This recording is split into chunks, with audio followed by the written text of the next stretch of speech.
napakahirap mahalin ng Pilipinas kasi kinaltasan ka na ng kinaltasan sa sweldo mo para mag-contribute sa PhilHealth. Pag na-hospital ka, hindi pa rin covered yung hospitalization mo, magmamakaawa ka pa sa congressman o sa senador o sa vice president or sa president. Oo nga. Diba? Tsaka speaking of love, by this time, tingin ko, ito naman yung maganda sa woke culture, no? Although I don't entirely agree dun sa woke culture na yan. Pero when it comes to social empowerment, maganda yung punto na huwag na nating i-glamorize yung resiliency, di ba?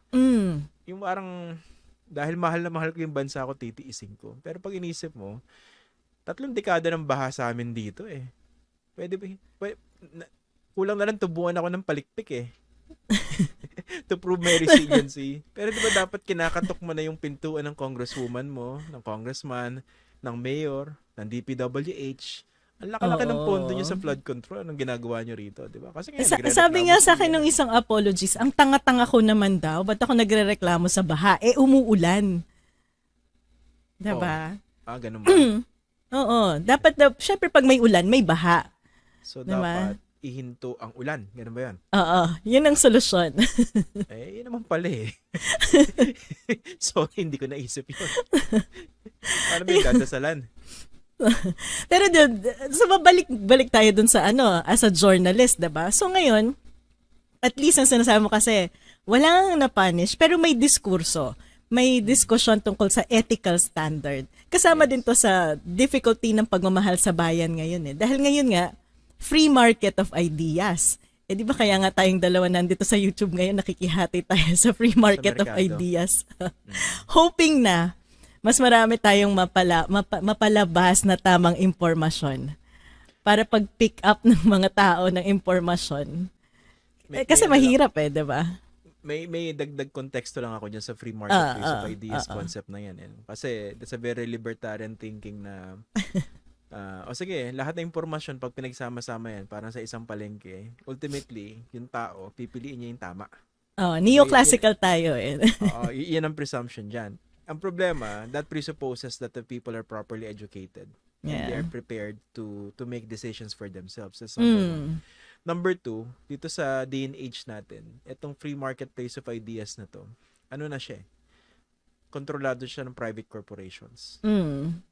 And the way these platforms are run, there's a tendency for certain people to control the conversation or the narratives through analytics. So, hindi siya technically yung merkado na free It's a market na pagmamayari ng private corporations at sila yung merong may control. Control and wider view of what's happening. So, yun dapat ang aware tayo. So, anong gagawin natin dun? We try to work within the system kasi hindi mo naman, and we have to make them more accountable. You have to demand accountability sa kanila.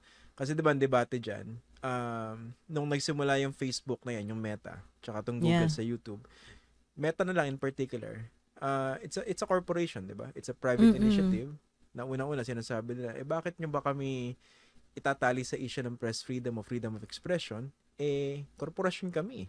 Diba? Para nakikipag-deal sila directly rin sa clients sila, tayo, which are the users.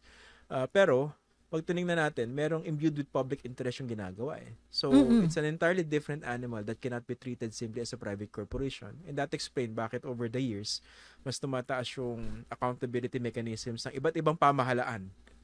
No? Hindi lang sa Amerika, sa Europa. At sana rin sa atin, mas ganon, di ba? We have to hold these platforms accountable.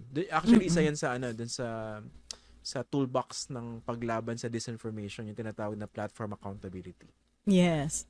And iniisip pa natin free market kasi sa free market dapat walang may control, anyone can enter, exit, share information. But unfortunately, dito sa context ito, parang may oligopoly ka Kasi ilan lang ba yung platform na tinitingnan natin? Facebook, Twitter, YouTube, at saka TikTok, at saka merong mga mailang maliliit na platform, 'di ba? So, diyan pumapasok yung regulation ng corporation. Pero related to that, while may mga bagong platform na, siguro on your end, because before you are affiliated with mainstream media, now you choose to be an independent journalist na wala ng boss.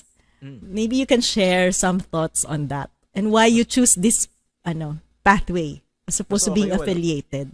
Mas okay yung walang boss. Dream ko yan Kasi ano Pwede ko kang gumising kahit anong oras. Oo, at saka technically kasi ang mentality ng mga Pinoy, 'di ba? Alam mo 'to empleyado mentality. Mm. 'Di ba? Kunwari, pagpapalaki ka pa ng anak, mag-aral ka mabuti para makakuha ka ng magandang trabaho. Usually, mga Chinese lang na doon ka lang sa kanila nadidinig ang idea na mag-aral ka mabuti, titrain kita sa negosyo para magtayo ka ng sarili mo negosyo. Ikaw yung boss. Yeah. Pero generally, mga Pilipino namamasukan yung mentality Ganun din ako. So, during the first 20 years of my career, technically namamasukan ako empleyado sa big media corporations. First, Philippine Daily Inquirer, 15 years. Tapos sa ABS-CBN, 5 years. Ayun. Nakwento ko na naman sa iba to kung bakit ako napunta sa platform na to, no. Actually, nagtayo ako ng 'di ba, pwede na sa batas natin yung tinatawag na one person corporation. That's an OPC. It's different from what we call yung dito. Ako na mental block ako. Yung maalala ko mamaya yan. Yung isa ka. Ito korporasyon pero ikaw yung tao. Yung single proprietorship versus corporation corporate setup. Ito OPC ito. So I put up an OPC and that's the entity behind Facts First. So ano yun yung difference noon, explain natin kasi pagka single proprietorship, pag nagka-liability ka po, pati yung personal asset mo, kasama yan, ililiquidate para bayaran yung utang mo. But if you set up a corporation, diba? Set up a corporation, may firewall. Ang ililiquidate lang yung asset ng corporation para bayaran yung liability mo. So maganda po yung evolution na yan na pwede na yung one-person corporation ngayon sa Pilipinas. Tingin ko ito yata yung balak gawin ni Harry Roque, diba? Kasi gusto niya i-take over na yung Biancham. Yung sa Benguet, no? Yung holding company na may-ari ng PH2 Corporation. Oo. Na parang ang beneficial owner ay sila ng misis niya. No? Sila rin, oo. Pero huwag kayong mag-alala, hindi ko naman kayang bumili ng property sa Tuba Benguet. At hindi ko kaya magpaupa ng pinaghahanap ng batas. At saka hindi mo kayang mag-shopping sa Europe at mag-hire ng executive assistant. Hindi kaya. Hindi pa, diba? Oo. Mag-Pogo farm ka muna. Malaki naman ang kita sa Pogo Pogo? Backyard, siya. Napanood yung episode nyo rin. So yun, baging pagpasok ko rito sa online platform, it's both tingin ko na rin blessing in disguise because of what happened to me sa ABS-CBN. Yun nakikwento ko naman to sa iba. Tinanggal ako dun di ba? Yeah. Dahil meron kaming major differences when it comes to how we view journalism. So, may mga red lines ako na malinaw sa akin And I think sa mga nakakasunod naman doon sa mga episodes na ginagawa natin, parang malinaw naman yung tinatahak ko meron kang red lines. Of course, life can also be about compromises. Pero, pag sineryoso mo kasi yung trabaho na ito, may mga bagay kang hindi pwede i-compromise. Example, yung panghihimasa kunwari ng big corporate interests or big political interest doon sa editorial judgment mo, that's a very big deal sa akin. Hindi kung nagbabawalan ka na bawal i-criticize si Duterte, si Harry Roque noong mga panahon na yon, sina Alan Peter Cayetano, kahit sila yung pumapatay at tumiipit sa franchise ng ABS-CBN, may mga ganong order na of course hindi nakasulat pero pinaparating sa'yo, bawal banatan. Maraming reasons. So eventually I shifted. Pero sa akin sabi ko okay na rin na nag-shift kasi dito rin pala, doon ko na-realize dito papunta yung journalism 'Diba, parang hindi ka na pwedeng mag-settle dun sa lofty place supposedly ng journalists which were the mainstream media platforms. Kailangan mag-diversify talaga Kaya nga, actually, itong ginagawa ko ngayon sa Facts First, it's actually a course that I introduced sa UST na. Yung tawag dito, how to put up your own channel, journalistic content, lahat yun. Yung pinag-aaralan dapat pala mag-sit-in ako dyan. Hindi, para lang hindi naman, ang sinasabi ko rin sa mga estudyante, hindi naman pagka-graduate nyo, magtayo na kayo, di ba? Kasi, there are many different factors involved Pero para meron ka lang isang option for you to feel more empowered. Ang sinasabi ko pa rin, hindi porke hindi ka nagustuhan sa kumpanya mo, I still encourage them to join ABS-CBN, GMA, malalaki. Kasi sa akin, learning opportunity should to learn from the veterans. Hindi pwedeng pagpasok mo parang, hey, ABS-CBN, hey, GMA, it's your lucky day because I'm applying for a job. Hindi pwedeng ganun, di ba? Dapat ano ka muna, you have to realize your limitations. Right, Pero right, at right. least dapat meron kang option, di ba? Ayan. Oo. Para Pero hindi ka inaabuso ng big corporation. oo. Pero ito, very curious talaga ako dito. And then related to just what you shared with us.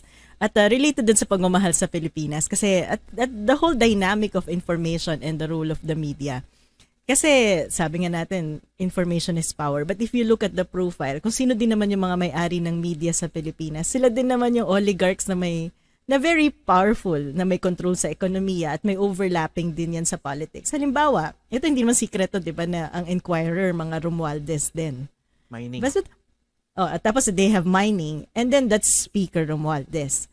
So how, from your perspective and your experience, well, na-mention mo na, paano nga bang nagkakaroon ng ethical standard at firewall sa pag-pursue ng objective discussion ng mga issues versus sa ownership ng mga media outlet na to? Okay. O meron Sasagutin ko bang siya. firewall? Dapat.